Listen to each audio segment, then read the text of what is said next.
ദേവാലയങ്ങളിലും ധ്യാന കേന്ദ്രങ്ങളിലും തീർത്ഥാടന കേന്ദ്രങ്ങളിലുമൊക്കെയായി നിരവധി അത്ഭുതങ്ങൾക്ക് സാക്ഷ്യം വഹിക്കുന്നവരാണ് നാം ക്രൈസ്തവർ ഓരോരുത്തരും. അത്തരത്തിൽ വ്യത്യസ്തവും അതോടൊപ്പം തന്നെ ഇന്നും സംഭവിച്ചുകൊണ്ടിരിക്കുന്ന ഒരു അത്ഭുതത്തിന് സാക്ഷ്യം വഹിക്കുകയാണ് ഇന്ന് നമ്മൾ എത്തിയിരിക്കുന്നത് കോഴിക്കോട് നഗരമധ്യത്തിലുള്ള കുരിശുപള്ളി അഥവാ സാന്താക്രൂസ് ദേവാലയം എന്നറിയപ്പെടുന്ന ഒരു കൊച്ചു കപ്പേളയ്ക്ക് മുമ്പിലാണ്. ഈ കപ്പേളയ്ക്കകത്താണ് ഇന്നും സംഭവിച്ചുകൊണ്ടിരിക്കുന്ന ഒരു മഹാ അത്ഭുതം നടന്നുകൊണ്ടിരിക്കുന്നത്.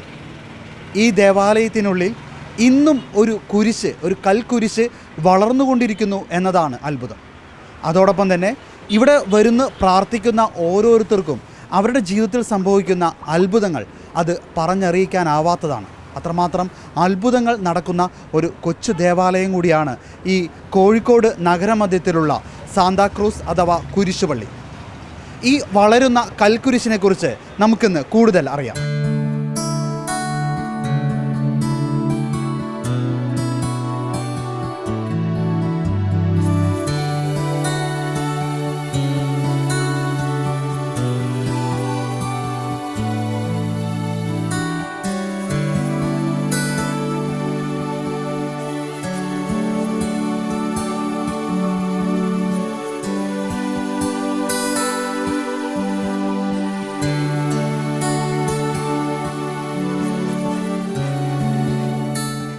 സ്നേഹമുള്ളവരെ, കോഴിക്കോടിൻ്റെ ഹൃദയഭാഗത്ത് സ്ഥിതി ചെയ്യുന്ന ഒരു ചെറിയ കൊച്ചു ദേവാലയമാണ് വിശുദ്ധ കുരിശിൻ്റെ ദേവാലയം എന്നറിയപ്പെടുന്ന കുരിശുപള്ളി. അത് കോഴിക്കോടുകാരുടെ മാത്രമല്ല, കോഴിക്കോട് ഉള്ള ക്രൈസ്തവരുടേത് മാത്രമല്ല, ഇവിടെയുള്ള നാനാജാതി മതസ്ഥരായ ജനങ്ങളുടെ വൈകാരികമായിട്ടുള്ളൊരു കേന്ദ്രം കൂടിയാണ് കുരിശുപള്ളി. കാരണം ഒട്ടനവധി വിശ്വാസികൾ, ഭക്തകൾ ആ കുരിശുപള്ളിയിൽ വന്ന് പ്രാർത്ഥിച്ച് അനുഗ്രഹങ്ങൾ നേടിയതിൻ്റെ സാക്ഷ്യങ്ങൾ പലരും രേഖപ്പെടുത്തിയിട്ടുണ്ട്. കുരിശുപള്ളി വളരെ ചെറുതാണ്, നമുക്കത് എക്സ്റ്റെൻഡ് ചെയ്യാനായിട്ടുള്ള സാഹചര്യമൊന്നുമില്ല. എങ്ങനെ ഈ കുരിശുപള്ളി അവിടെ വന്നു, എന്തുകൊണ്ട് കുരിശുപള്ളി എന്ന് പേരിട്ടു എന്നൊക്കെ പലരും ചോദിക്കാറുണ്ട്. കാരണം നമുക്ക് വലിയ പള്ളികളൊക്കെ, ഇടവക പള്ളികളൊക്കെ ഉള്ളപ്പോൾ അതിൻ്റെ കീഴിലുള്ള പള്ളികളെ കുരിശുപള്ളി എന്ന് പറയാറുണ്ട്. എന്നാൽ അത്തരത്തിലുള്ള ഒരു വിളിയല്ല ഈ കുരിശുപള്ളിയെ നമ്മൾ വിളിക്കുന്നത്. ഇത് സാക്ഷാൽ കുരിശിൻ്റെ പള്ളി തന്നെയാണ്. കാരണം 1886 ഗോവയിൽ നിന്നും ഇവിടെ വ്യാപാരത്തിന് വന്ന ആൻ്റണി ഫെർണാണ്ടസ് എന്ന് പറയുന്ന ഒരു വിശ്വാസിയാണ് ആ ചെറിയ സ്ഥലം വാങ്ങി ഒരു ഓല ഷെഡുണ്ടാക്കി വിശുദ്ധ കുരിശ് പൊങ്ങി വന്ന സ്ഥലത്ത് ആരാധന നടത്തണം, ദിവ്യബലി നടത്തണമെന്ന ആഗ്രഹത്തോടു കൂടി അന്നത്തെ രൂപതയായിട്ടുള്ള മംഗലാപുരം രൂപതയിലെ മെത്രാനെയും വൈദികരെയും ഒക്കെ ആയിട്ട് ഏൽപ്പിച്ചു.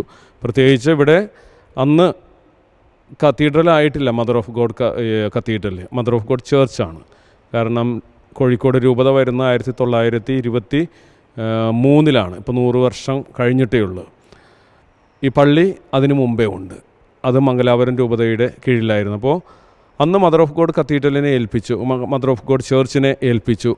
ഇവിടെ എല്ലാ മാസത്തിൽ ഒരു ദിവ്യബലി നടത്തണമെന്ന് പറഞ്ഞുകൊണ്ട് താനുണ്ടാക്കിയ ആ ഓല ഷെഡായിട്ടുള്ള ദേവാലയ സമാനമായിട്ടുള്ള കുരിശുപള്ളി മംഗലാപുരം രൂപതാധ്യക്ഷനെ ഏൽപ്പിക്കുകയാണ് ഉണ്ടായത്. ഇനി എന്തുകൊണ്ടാണ് ഈ കുരിശിൻ്റെ പള്ളി ഇത്ര പ്രസിദ്ധമായി തീർന്നതെന്ന് ചോദിക്കുമ്പോൾ ഞങ്ങളാരും അത് പ്രസിദ്ധപ്പെടുത്തിയിട്ടില്ല. ഞങ്ങളാരും ഒരു പബ്ലിസിറ്റിയും ഇവിടെ നിന്ന് കൊടുക്കാറില്ല. ഇവിടെ ഇരുന്നിട്ടുള്ള വൈദികരോ ഞാനോ എൻ്റെ മുന്നിൽ ഇരുന്നിട്ടുള്ളവരാരും തന്നെ, രൂപതയോ ആരും ഒരിക്കലും പ്രസിദ്ധപ്പെടുത്താറില്ല. ആകെ ചെയ്യുന്നത് എല്ലാ വർഷവും വിശുദ്ധ കുരിശിൻ്റെ തിരുനാളാകുന്ന അവസരത്തിൽ നോട്ടീസ് നമ്മൾ പത്രത്തിൽ പരസ്യപ്പെടുത്തുന്നതല്ലാതെ മറ്റൊന്നും ചെയ്യാറില്ല.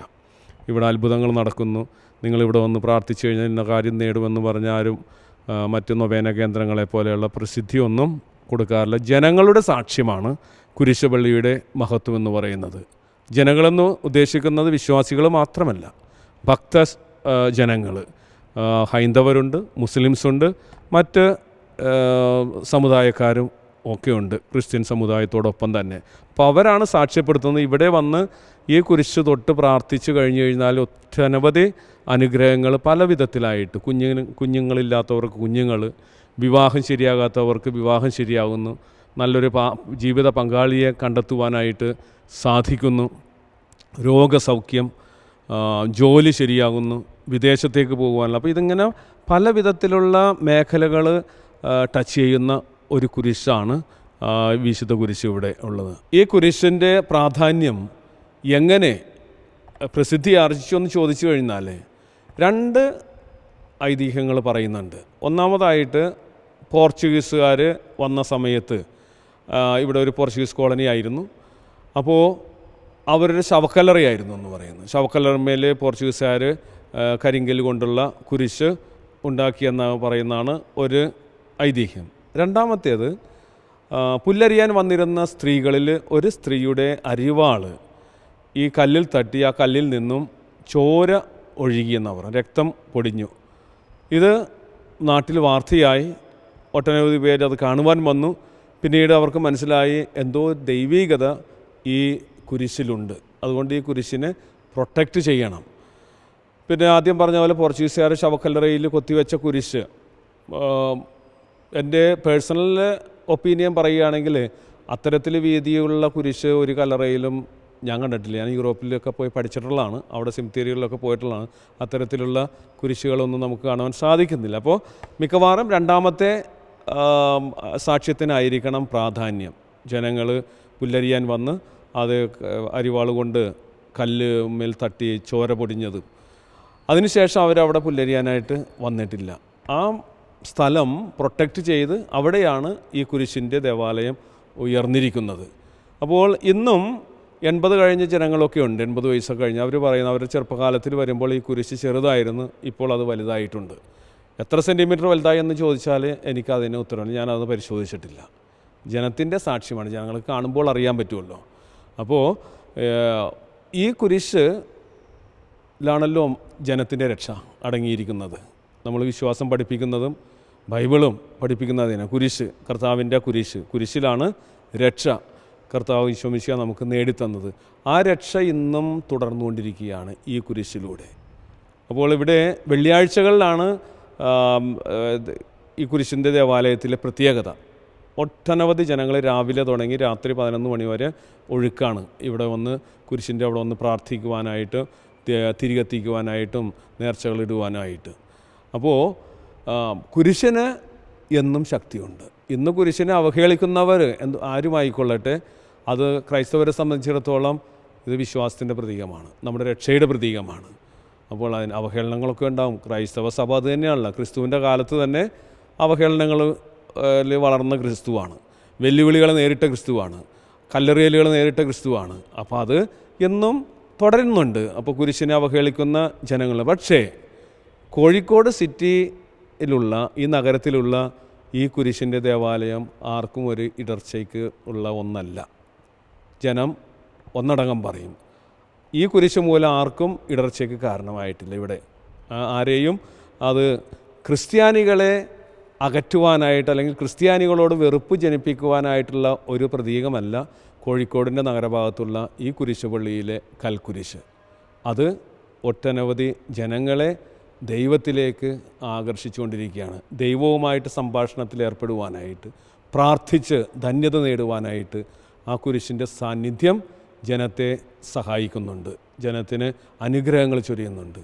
അപ്പോൾ കുരിശിലാണ് രക്ഷ, കുരിശിലാണ് എൻ്റെ ശക്തി, കുരിശിലാണ് എൻ്റെ ജീവിതം മുഴുവനും. അപ്പോൾ ആ സത്യം മനസ്സിലാക്കിക്കൊണ്ട് തന്നെ നമുക്ക് നമ്മുടെ ജീവിതത്തിലേക്ക് ഉണ്ടാകുന്ന കുരിശുകളൊക്കെ സന്തോഷത്തോടുകൂടെ ഏറ്റെടുക്കുവാനായിട്ട് പരിശ്രമിക്കാം.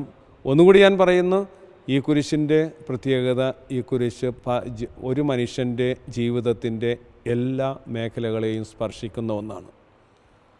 ഈ കഴിഞ്ഞ 2 മാസങ്ങൾക്ക് മുമ്പാണ് എൻ്റെ അസിസ്റ്റൻ്റ് പാരിഷ് പ്രീസ്റ്റിനോട് ഒരു യുവാവ് വന്നിട്ട് സാക്ഷ്യപ്പെടുത്തി. ആ യുവാവ് വിദേശത്തേക്ക് പോകുവാനായിട്ട് വിസയ്ക്കും എല്ലാം വേണ്ടി ഒരുങ്ങിയിട്ട് എപ്പോഴും തിരസ്കരണമായിരുന്നു, റിജക്ഷനായിരുന്നു. അവസാനം ഒരു ക്രിസ്ത്യാനിയായിട്ടുള്ള വ്യക്തിയാണ്. അവസാനം അവൻ പറഞ്ഞു, എൻ്റെ വിശ്വാസം തന്നെ നഷ്ടപ്പെട്ടു, ഞാൻ ഇനി പള്ളിയിലും പോകുന്നില്ല, പ്രാർത്ഥിക്കാനും പോകുന്നില്ല. അങ്ങനെ ഇരിക്കെ ആരോ അവൻ്റെ സുഹൃത്ത് പറഞ്ഞു, നീ പേടിക്കണ്ട, നീ കോഴിക്കോട് ബാങ്ക് റോട്ടിലുള്ള KSRTC ബസ് സ്റ്റാൻഡിനടുത്തുള്ള കുരിശുപള്ളിയിൽ ചെല്ലുക.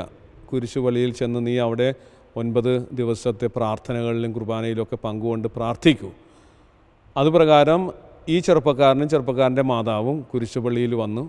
9 ആഴ്ച തികഞ്ഞില്ല, അതിനു മുമ്പ് തന്നെ അവന് സന്തോഷ വാർത്ത കയറ്റി പുറത്തേക്ക് പോകുവാനായിട്ടുള്ള, അവൻ ഉദ്ദേശിച്ച ജോലിയിൽ പ്രവേശിക്കുവാനായിട്ടുള്ള വിസ ശരിയായി എന്ന്. ഇതൊക്കെ ഈ ആനുകാലിക സംഭവങ്ങളാണ്. അന്ന് ഈ മകനും അമ്മയും കൂടി പള്ളിയിൽ വന്ന് പറഞ്ഞു, എൻ്റെ വിശ്വാസം തന്നെ നഷ്ടപ്പെട്ടു പോയ അവസരമായിരുന്നു. ഇവിടെ വന്ന് ഈ കുരിശിൻ കീഴിൽ നിന്ന് കുരിശ് തൊട്ട് പ്രാർത്ഥിച്ച് അതിന് ശേഷം എൻ്റെ ജീവിതത്തിൽ അനുഗ്രഹം മാത്രമേ ഉണ്ടായിട്ടുള്ളൂ. അതിന് നന്ദി പറയുവാനായിട്ട് വന്നതാണ് ഈ അടുത്ത കാലത്ത് 2 മാസമായിട്ടുള്ളത്. അപ്പോൾ കുരിശ് ശക്തിയുള്ളതാണ്. കുരിശ് ദൈവത്തിൻ്റെ സാന്നിധ്യമാണ്. കുരിശ് ഓരോ ജനത്തിൻ്റെയും, ലോക ജനത്തിൻ്റെ, അതായത് ക്രിസ്ത്യാനികളുടെ മാത്രമല്ല എല്ലാ ജനത്തിൻ്റെയും രക്ഷയുടെ അടയാളമായിട്ട് നിലകൊള്ളുകയാണ്. ആ കുരിശിലൂടെ നമ്മൾ പിതാവായ ദൈവത്തെയും പുത്രനായ ദൈവത്തെയും പരിശുദ്ധാത്മാവായ ദൈവത്തെയും ആരാധിക്കുകയാണ്, വണങ്ങുകയാണ്, സ്തുതിക്കുകയാണ്.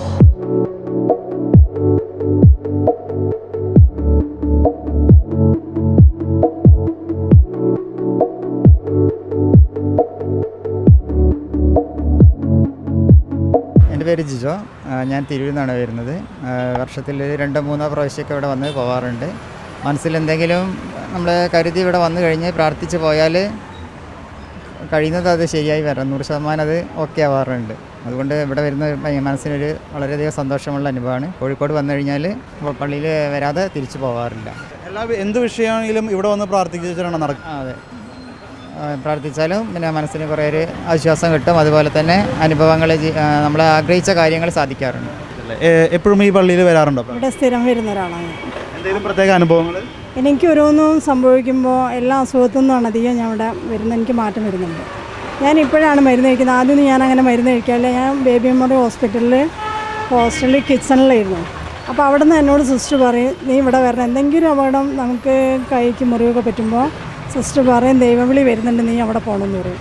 അങ്ങനെ അവിടെ വന്ന് മെഴുകി വാങ്ങി കത്തിച്ച് മുട്ടുകുത്തി പ്രാർത്ഥിക്കും. അതേപോലെ സിസ്റ്റർ എന്നോട് പറയും 2 രൂപ തരും, ഇവിടെ മണാർ ചാത്തണമെന്ന് പറയും. അപ്പോൾ സിസ്റ്റർ എന്നോട് പറയും, എപ്പോഴും നമുക്ക് മുൻകരുതലായിട്ട് വരുന്നതാണ് ഈ ചെറിയ ചെറിയ മുറിവുകൾ, അത് വലിയതിൻ്റെ തുടക്കമാണ്, നിങ്ങൾ അവിടെ പോകണമെന്ന് പറയും. അങ്ങനെ ഞാൻ ഇവിടെ വന്ന് മെഴുകി കത്തിച്ച് കഴിഞ്ഞാൽ എനിക്ക് പനിയാൽ എന്തായാലും ശരി, ഞാൻ ഹോസ്പിറ്റലിൽ കാണിക്കാറൊന്നുമില്ല, ഇവിടെ പ്രാർത്ഥിച്ച് പോവുക ചെയ്യും. എൻ്റെ അനുഭവം ഞാൻ പറയുന്നത്, എല്ലായിടത്തും എനിക്കറിയില്ല. അങ്ങനെ എനിക്ക് വരുന്ന രോഗങ്ങൾ എന്ത് വന്നാലും ഞാൻ വീണ് ചതവായി പോയിട്ടൊക്കെ ഞാൻ ഇവിടെ വന്ന് പ്രാർത്ഥിച്ച് മരുന്ന് കഴിക്കണ്ടെങ്കിൽ കൂടിയിട്ട് എണീറ്റ് നടക്കാനോ ആ എല്ലിന് പൂർണ്ണത കിട്ടിയതെല്ലാം ഞാൻ ഇവിടെ വന്നിട്ട് എനിക്കെൻ്റെ വിശ്വാസമുണ്ട്. എൻ്റെ ദൈവങ്ങളെ ഞാൻ പ്രാർത്ഥിക്കുന്നുണ്ട്. പക്ഷെ എന്നാലും ഞാൻ വേഗം വരും ഇവിടെ. ഈ കുരിശിൽ അത്ര വിശ്വാസമുണ്ട്, എന്ത് രോഗം വന്നാലും മാറ്റി തരുന്നുണ്ട്. മാറ്റി തരും, നമ്മളെ വിശ്വാസം കൂടെ വേണം. അല്ലാതെ കുരിശ് മാത്രം മാറ്റി തരുമെന്നല്ല, നമ്മൾ ഇവിടേക്ക് വേണ്ടി പ്രാർത്ഥിക്കണം. അത് അത്ഭുതം പ്രവർത്തിച്ചു വരും എന്തായാലും. എൻ്റെ വിശ്വാസം പറയുന്നത്. ഞാൻ പിന്നെ ഇതിൻ്റെ ഇടയ്ക്കായിട്ട് എനിക്ക് അങ്ങനെ തീരെ നടക്കാനൊന്നും കഴിയില്ലായിരുന്നു. ഈ ഷോൾഡർ വല്ലാണ്ട് വേദനയുണ്ട്, ഞാൻ കരഞ്ഞുകൊണ്ടൊക്കെ എണീക്കുക. അതെല്ലാം ഞാൻ ഇവിടെ വന്ന് പ്രാർത്ഥിച്ച് മെഴുകി എത്തിച്ച് പോയതാണ്. എൻ്റെ വിശ്വാസം കേട്ടോ മാറി. ഞാൻ ഇപ്പോൾ വാങ്ങി വെച്ച മരുന്ന് തന്നെ വീട്ടിൽ കിടക്കുന്നില്ല, മരുന്നല്ല, ഞാൻ അധികം പ്രാർത്ഥന എനിക്ക്. അപ്പം എന്നോട് പറയും എല്ലാവരും, നിങ്ങൾക്ക് അത്രയ്ക്ക് വലിയ വിശ്വാസം ഉണ്ടെങ്കിൽ. എൻ്റെ വിശ്വാസം എൻ്റെ രക്ഷ കേട്ടോ എനിക്ക്. അപ്പോൾ എല്ലാവർക്കും അതങ്ങനെ ഉണ്ടോയെന്ന് എനിക്ക് പറയാൻ പറ്റില്ല. ഞാൻ ഇവിടെ കുറേ കാലങ്ങളായി ഇവിടെ വരാൻ തുടങ്ങിയിട്ട്. ഞാൻ ബേബി മെമ്മോറിയൽ ഹോസ്പിറ്റലിൽ ജോലിക്ക് വന്നത് 2004 തൊട്ടാണ്. ആ വരാത്തതിന് മുന്നേ ഞാൻ ഇവിടെ വരലുണ്ട്. അന്നിപ്പോൾ വല്ലപ്പോഴും ഇവിടെ വരുള്ളൂ. അന്ന് ഇത്ര വരെ പുരോഗതി ഉണ്ടായിട്ടില്ല. ആ കല്ല് വരെ ഉയർത്തയിലെത്തിയിട്ടില്ല, ചെറുതായിരുന്നു. ഈ കല്ല് ശരിക്കും വളരുന്നത് കണ്ടിട്ടുണ്ട്, നേരിട്ട് കണ്ടിട്ടുണ്ട്. ചെറുതായിരുന്നു, അത് ചെറിയ കല്ലായിരുന്നു എൻ്റെ ഓർമ്മ, എൻ്റെ കുട്ടിക്കാലത്തൊക്കെ. അപ്പം അത് വളർന്ന് ഇത്രത്തോളം എത്തിയില്ല. അപ്പോൾ ചെറുപ്പം മുതലേ ചോരായിരുന്നു. ചെറുതാകുമ്പോൾ എൻ്റെ അമ്മായിൻ്റെ വീട് ഇവിടെയാണ്, നടക്കാവാ. അപ്പോൾ അവിടെ നിൽക്കുമ്പോൾ അമ്മായിയൊക്കെ വിളിക്കാൻ നേരം വെളിച്ചെണ്ണയെ കൊടുക്കാം. ശരിക്കും അത് വലുതായി കല്ല്, വലുതായി കല്ലേ. അപ്പം അത്ഭുതം. എല്ലാവർക്കും വിശ്വാസം ഇവിടെ എല്ലാ ജാതിക്കാരും ഇവിടെ വരും. എൻ്റെ പേര് ജിജി. ഞാൻ ഇവിടെ ഒരു സ്കൂളിൽ ടീച്ചറായിട്ട് വർക്ക് ചെയ്യാണ്. എൻ്റെ അമ്മമ്മേൻ്റെ കാലം മുതലാണ് ഞാനിവിടെ വരാൻ തുടങ്ങിയത്. മനസ്സിൽ നമ്മൾ എന്ത് വിഷമിച്ചിട്ട് എന്ത് പറഞ്ഞാലും നമ്മൾ ഇവിടെ വന്നിട്ട് ആ ഒരു കാര്യം പറഞ്ഞാൽ മതി, അത് നമുക്ക് എന്തായാലും സാധിച്ചു തരും. നമുക്ക് എന്ത് വിഷമമുണ്ടെങ്കിലും ജസ്റ്റ് ഇവിടെ ഒന്ന് വന്ന് കുറച്ച് നേരം ഒന്ന് ഇരുന്നാൽ മതി. ഈ ഒരു പ്രസൻസ് തന്നെ നമുക്ക് ഒരു റിലീഫാണ്. അപ്പോൾ ഇതുവഴി പോണ സമയത്തൊക്കെ ഞാനിവിടെ വരാറുണ്ട്, ചെറുപ്പം മുതലേ വരാറുണ്ട്. ഇപ്പോഴും ആ ഒരു മുടക്കമില്ലാതെ ഇങ്ങനെ വന്നു പോവാണ്. ഇത് വളരുന്ന കുരിശ് എന്ന് പറയുന്നുണ്ട്. പിന്നെ വെള്ളിയാഴ്ചകളിൽ വലിയ 9 വെള്ളിയാഴ്ചകളിൽ പ്രത്യേക പ്രാർത്ഥന നോറ്റ് പ്രാർത്ഥിക്കുന്നവർക്ക് അത്ഭുത കാര്യങ്ങൾ നടത്തി കിട്ടുന്നു പറയുന്നുണ്ട്. അങ്ങനെ ചെയ്തു അങ്ങനെ ഞാൻ കേട്ടിട്ടുണ്ട്. ഇങ്ങനെ ഈ കുരിശ് വളരുന്ന കാര്യം എൻ്റെ അമ്മമ്മ പറഞ്ഞിട്ടാണ് ഇതിൻ്റെ അറിവ്. ഇത്ര ഹൈറ്റ് ഇല്ലായിരുന്നു പണ്ട്, ഇപ്പം അതിങ്ങനെ പൊക്കം വെച്ച് വരുന്നുണ്ട്. എന്താ പറയുക, പലർക്കും പല അത്ഭുതങ്ങളും നടന്നിട്ടുണ്ട്. പേഴ്സണലി എനിക്കറിയുന്ന കുറേ ടീച്ചേഴ്സ് ഉണ്ട്. അപ്പോൾ അവരുടെയൊക്കെ ഇങ്ങനെ ഓരോ അനുഭവം കേൾക്കുമ്പോൾ നമുക്ക് ഇവിടെ എന്താ പറയുക, എത്ര തിരക്കുണ്ടെങ്കിലും ഒന്ന് ജസ്റ്റ് വന്ന് കയറിയിട്ട് പോവും.